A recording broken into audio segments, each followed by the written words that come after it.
Hello students, welcome to my YouTube channel.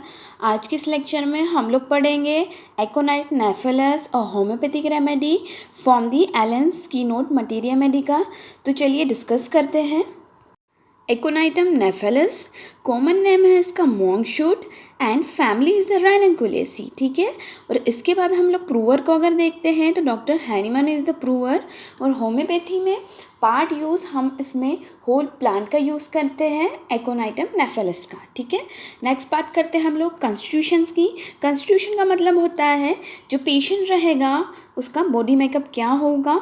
तो in generally indicated in acute और recent cases occurring in a young person. ठीक है, ऐसे sudden acute और जो अभी अभी जस्ट आए हैं ऐसे केसेस में एकोनाइट इंडिकेटेड होती हैं यंग पर्सनस में, या फिर स्पेशली गर्ल्स हैं जिनकी प्लेथोरिक हैबिट्स हैं, मतलब जो सिडेंट्री जो सब धीरे धीरे काम करती है, प्लेथोरिक लेजी गर्ल्स जी सिडेंट्री लाइफस्टाइल है जिनकी, person easily affected by atmospheric changes. ठीक है, एटमॉस्फेयर में थोड़ा सा भी चेंजेस आया, ठंड गर्मी धूप जो भी थोड़े से भी चेंजेस होने के बाद सडन कंप्लेंट्स आने लगेगी, then aconite is indicated there. Dark hair होगा, बाल काले होंगे, आईज भी कैसी काली होगी। ठीक है, डार्क कलर की, रिजिड मस्कुलर फाइबर है। ठीक है, याद रखना एकोनाइट के जो पेशेंट के जो मसल फाइबर्स होंगे कैसे होंगे, रिजिड होंगे। ठीक है, ये तो क्या था constitution physical makeup of the Aconitum napellus. Next देख लेते हैं हम लोग very important mental symptom of aconite, exam में पूछे ही जाते हैं। प्रैक्टिकल पॉइंट ऑफ व्यू से भी मेंटल सिम्टम बहुत ही ज़्यादा इंपॉर्टेंट है एकोनाइट के। तो चलिए देखते हैं। Great fear and anxiety of mind. ठीक है, बहुत ज़्यादा डरा हुआ और बहुत ही ज़्यादा एंजाइटी है, वरी है इसको। With great nervous excitability. ठीक है, अफ्रेड टू गो आउट। ठीक है, बाहर नहीं जाएगा, थोड़ा सा नर्वस है। And to go into the crowd में नहीं जाएगा, where there is an any excitement many people to cross the street. ठीक है, जहाँ पर बहुत ज़्यादा भीड़ होगी, जहाँ पर बहुत सारे लोग हैं, ऐसी जगहों पर एकोनाइट का पेशेंट नहीं जाएगा। क्या है उसको, great fears and anxiety of mind, red line symptom of the aconite. Next बात करते हैं काउंटरेंस इज एक्सप्रेसिव फियर्स। ठीक है, काउंटरेंस मतलब फेस का कैसे एक्सप्रेशन देगा, fear lie the life is render miserably by fear. ठीक है, पूरी लाइफ कैसी हो गई है, मिसरेबली हो गई है फियर के कारण, और उसको ऐसा लगता है कि sure his disease will be prove fatal. ठीक है, इसको कोई डिसीज़ है वो क्या है, इतनी ज़्यादा फैटल प्रूव होगी, मतलब कि predict the day he will die. ठीक है, वो बता देगा कि इस दिन मैं मरने वाला हूँ। और fear of death during pregnancy. ठीक है, ये भी सिम्टम है एकोनाइट का। नेक्स्ट बात करते हैं रेस्टलेसनेस। ठीक है, एकोनाइट में रेस्टलेसनेस होती है, ट्रायल्स और रेस्टलेसनेस में भी आता है। तो एकोनाइट, आर्सेनिक और रस्टॉक्स। ठीक है, this are the trials of restlessness. Next करते हैं एंजियस रहेगा, does everything in a great hasty, सारी चीज़ें कैसे जल्दी जल्दी करेगा, मस्ट चेंज पोजीशन ऑफन। ठीक है, पोजीशंस भी ऐसे फास्टली चेंज करता रहेगा, और एवरीथिंग स्टार्टल हिम, कोई भी चीज़ है ना वो उसको हमेशा परेशान करती है। ठीक है, this are the mental symptom of the aconite. Next बात करते हैं डॉक्टर हैनीमन क्या बोल रहे हैं एकोनाइट के बारे में। Whenever aconite is chosen homoeopathically you must about all observe the moral symptoms. ठीक है, सारे उसके मोरल सिम्टम मतलब mental symptoms to be carefully closely resemble to them, जो पेशेंट है उसके रिलेटेड होना चाहिए। द एंग्विश माइंड होना चाहिए उसका, बॉडी का दोनों का रेस्टलेसनेस होनी चाहिए, डिस्क्वीट नॉट बी एलेट। अगर ये चीज़ें नहीं हैं तो तुम एकोनाइट वहाँ पे इंडिकेटेड नहीं होगी, सीज बाय डॉक्टर हैनीमन। ठीक है, this mental anxiety and worry fear एकोम्नाई बाय मोस्ट ट्रिवल एलिमेंट, ये जो सारे सिम्टम्स है ये उसके मोस्ट ट्रिवल एलिमेंट्स हैं। और म्यूजिक अनबेरेबल रहेगा, मेक हर सैड। ठीक है, गाना नहीं सुनेगा, अगर सुनेगा पेशेंस तो वो क्या हो जाएगा, दुखी हो जाएगा। Sabina is also the patience, music unbearable और make her sad.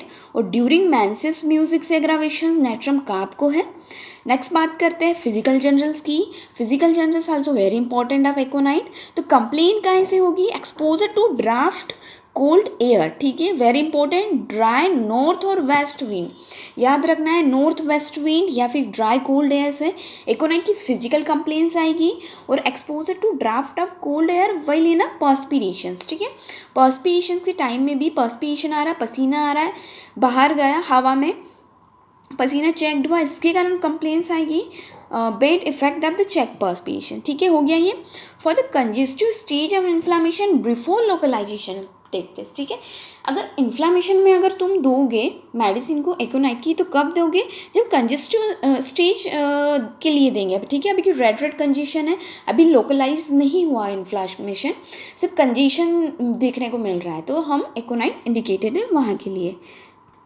Again, pain is very important. Pain are intolerable. They drive him crazy. He become very restless at night. ठीक है, इतना ज़्यादा पेन होगा कि वो क्या हो जाएगा, रेस्टलेस हो जाएगा रात में, ठीक है। पेन बहुत ज़्यादा इंपॉर्टेंट है एकोनाइट का। नेक्स्ट बात करते हैं फीमेल रिप्रोडक्टिव सिस्टम के बारे में। तो फीमेल रिप्रोडक्टिव सिस्टम में हमको एमिनोरिया देखने को मिलता है, मतलब मेंसेस नहीं आ रहे, प्लेथोरिक, ठीक है, प्लेथोरा, जिसको एनीमिया है पेशेंट्स को, गर्ल्स को, यंग गर्ल्स को आफ्टर फ्राइट, ठीक है, कॉजिशन याद रखना, फ्राइट के बाद, किसी डर के बाद, किसी शॉक के बाद किसी को मेंसेस नहीं आ रहे हैं, then aconite is indicated to prevent suppression of menses, ठीक है।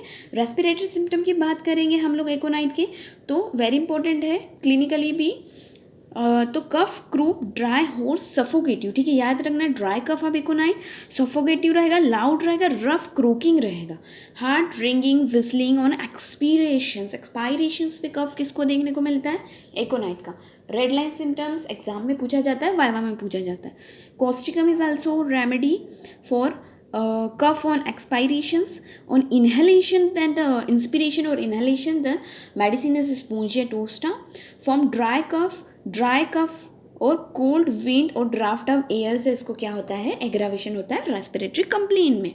नेक्स्ट बात करते हैं nervous system. The nervous system rising from recommended positions, मतलब पेशेंट सोया हुआ है, the red face become a deadly pale, ठीक है, सोया हुआ था तब फेस लाल था, लेकिन जब खड़ा हुआ तो डेडली पेल हो गया। डेडली मतलब ऐसा लग रहा है, मतलब इतनी ज़्यादा पेलनेस, जब डेड बॉडी में जो पेलनेस होती है वैसी।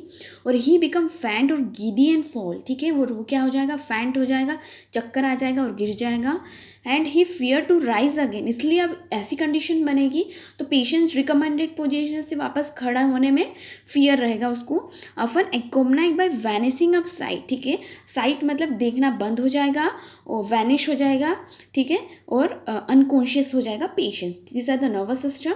Next conversion of the aconite on teething childrens, ठीक है, जिन बच्चों के अभी दांत आ रहे हैं उन बच्चों में कन्वर्जन्स है। हीट के साथ, जग के साथ, ट्वीचिंग और सिंगल मसल, ठीक है, ट्वीचिंग वही, जगिंग आते जो कन्वल्सन का कॉमन सिम्टम है। चिल्ड्रन ग्नैविंग द फिस्ट, ये इंपॉर्टेंट है। बच्चा क्या करेगा, फिस्ट को ऐसे ग्नैव करेगा माउथ और नोज के पास, फ्रेट्स और स्क्रीम, चिल्लाएगा, स्किन हॉट और ड्राई देखने को मिलेगी और हाई फीवर के साथ साथ, ठीक है। This are the nervous system of the aconite. Next बात करते हैं फीवर की। वेरी इंपॉर्टेंट फीवर, ठीक है, एकोनाइट का फीवर बहुत ज़्यादा इंपॉर्टेंट है, एग्जाम में भी पूछा जाता है, वाइवा में भी पूछा जाता है और क्लिनिकली भी बहुत ज़्यादा इंपॉर्टेंट है। फीवर में स्किन ड्राई और हॉट होगी, हमें पता है, ठीक है, ड्राई और हॉट हमने सारी जगह देखा। फेस के साथ दिखेगा, रेड दिखेगा या फिर पेल भी हो सकता है या फिर ऑल्टरनेट कर सकता है। बर्निंग थर्स्ट, ठीक है, वेरी इंपॉर्टेंट। फीवर के टाइम में जो एकोनाइट की जो प्यास रहेगी वो लार्ज क्वांटिटी, मतलब बहुत सारा पानी पीना है, ठंडा पानी पीना है, ठीक है। इंटेंस नर्वस रेस्टलेस है पेशेंट्स, टूजिंग अबाउट इन एगोनी, ठीक है, मतलब उसको कंफर्ट नहीं मिल रहा है कहीं पे भी, इतनी ज़्यादा रेस्टलेसनेस है। Become intolerable toward the evening में और ऑन गोइंग टू स्लीप, ठीक है। Aconite should never be given simply to control the fever, never alternate with other drug for that purpose. If it be the case required, aconite no other drug is needed and aconite will be cure the case, ठीक है। Simple है कि एकोनाइट को तभी देना है आपको, simply fever को कंट्रोल करने को नहीं देना है कि ठीक है कोई से टाइप का भी फीवर है और हम लोग एकोनाइट दे दो, ठीक है, नहीं। जब तुम्हें सिम्टम्स करस्पॉन्ड कर रहे हैं तभी आप एकोनाइट को क्या करोगे, प्रिस्क्राइब करोगे। Unless indicated by exciting cause है, जैसे कि nearly always injurious in the first stage of the typhoid fever. अगर टाइफॉइड फीवर की तुमने फर्स्ट स्टेज में एकोनाइट प्रिस्क्राइब कर दी, that it will be injurious to the patients, इसलिए फीवर में तभी देना है जब सिम्टम्स करस्पॉन्ड कर रहे हैं। क्या है सिम्टम्स फीवर के, skin dry and hot, nervous restlessness, tossing and the thirst is very mark, ठीक है, thirst for large quantity of cold waters, ठीक है, एंड इंटेंस थर्स्ट। नेक्स्ट बात कर लेते हैं मॉडलिटीज ऑफ दी एकोनाइट, ठीक है। एग्रावेशन क्या होगा, एम्यूलरेशन क्या होगा एकोनाइट पेशेंट्स का। जनरली 2 मार्क्स में भी पूछ लिया जाता है एग्जाम में, एंड वाइवा में भी तुम्हें जनरली याद होना चाहिए एज अ फिजिशियंस और स्टूडेंट ऑफ द BHMS, ठीक है। तो इवनिंग में एग्रावेशन होगा, फीवर, और नाइट में पेन आर इनसपोर्टेबल, बहुत ज़्यादा ट्रायल्स ऑफ पेन में एकोनाइट, इन अ वार्म रूम में, when rising from a bed, ठीक है, lying on affected side. These are the aggravations of the aconite. Hepar is also remedy and nux mosciata, lying on affected side aggravation. एमुलरेशन एक ही है इसका, open air में patient को अच्छा लगेगा, ठीक है। ओपन एयर में एलुमिना, मेका, pulsatilla and sabina is also the remedy, जिनको ओपन एयर में अच्छा लगता है। अब लास्टली बात कर लेते हैं रिलेशंस की, ठीक है। तो कॉम्प्लीमेंट्री ये कोफिया की इन अ फीवर, स्लीपलेसनेस में, इंटोलरेबल अ पेन में, ठीक है। कॉम्प्लीमेंट्री है टू कोफिया, ठीक है, to arnica in traumatism, to sulphur in all cases, ठीक है। सल्फर के सारे केसेस में तुम क्या दे सकते हो, एकोनाइट दे सकते हो पहले और बाद में। Really indicated in a fever which bring out the eruption, लेकिन फीवर में नहीं दोगे इन सारी मेडिसिन में, क्योंकि ये क्या करेगा, इरप्शंस को ला देगी एकोनाइट।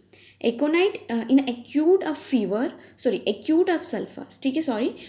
एकोनाइट क्या है, एक्यूट है सल्फर की, मतलब एकोनाइट के बाद आप सल्फर दे सकते हो। बोथ प्रिसिटेट एंड फॉलो इट, ठीक है, दोनों एक दूसरे को फॉलो करती हैं इन एक्यूट इन्फ्लामेटरी कंडीशंस में, ठीक है। तो सल्फर और एकोनाइट का रिलेशंस याद रखना है हमें। अब ये तो था पूरा एकोनाइट के बारे में, थोड़ी सी पॉलिकेस्ट रेमेडी थोड़ी सी लेंथी थी, बट वेरी इंपॉर्टेंट है फॉर द एग्जाम। कभी कभी ड्रग पिक्चर भी पूछ लिया जाता है। तो thank you and I hope this video will helpful for you. और मटेरिया मेडिका नीड्स रिवीजन, इसलिए आप रिवीजन करिए तो आपको मटेरिया याद रहेगी।